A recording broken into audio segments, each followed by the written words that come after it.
A solemn moment, only the third time in American history. The Chief Justice escorted into the Senate chamber, the senators all taking an oath to be impartial, even signing their names to an oath book. Hear ye, hear ye, hear ye. All persons are commanded to keep silent on pain of imprisonment. But for the first time, the president is being tried by a Senate controlled by his own party, with a leader who said he's made up his mind.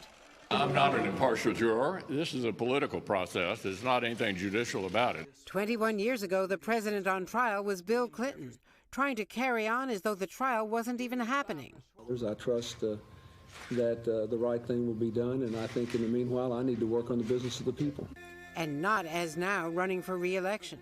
By these radical left lunatics, I get impeached. Bill Clinton's charges: perjury, lying to hide an affair with an intern, Monica Lewinsky, and obstructing justice. I did not have sexual relations with that woman, Miss Lewinsky. Unlike today, party leaders back then got all 100 senators to accept the trial's ground rules, vowing to iron out remaining differences quickly over witnesses.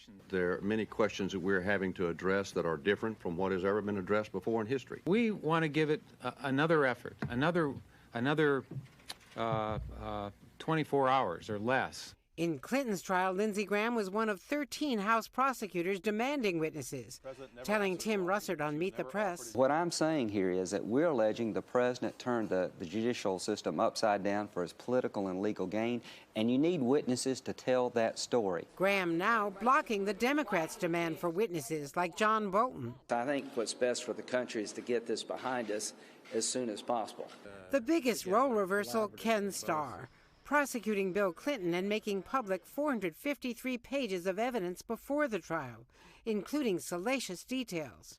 The president had to make a decision. He could choose truth or he could choose deception. The president chose deception. Even drawing criticism from a New York real estate developer on Today. I think Ken Starr is a lunatic. I really think that Ken Starr is a disaster. Ken Starr now playing defense for President Trump. Now he's up here to defend the strongest impeachment case in my lifetime.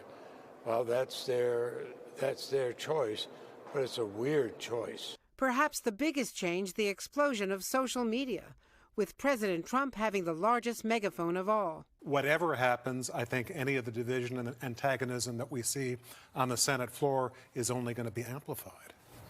Wow, that was quite the walk down memory lane there. So here's the thing, though, Andrew, as you know, this is the first time that a sitting president facing impeachment has also been running for re-election. Do we have any idea at this point how this could impact the campaign, how this could impact the upcoming election? Well, we really don't. And if it stretches out, if the Democrats get their wish for witnesses, this will blow right past Iowa, right past New Hampshire, the early primaries in caucus state.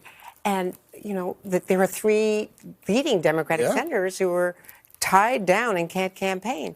So, and we don't know how all of the social media and all of that explosion is going to affect it. What will the outcome be, and how will it either damage or help the president?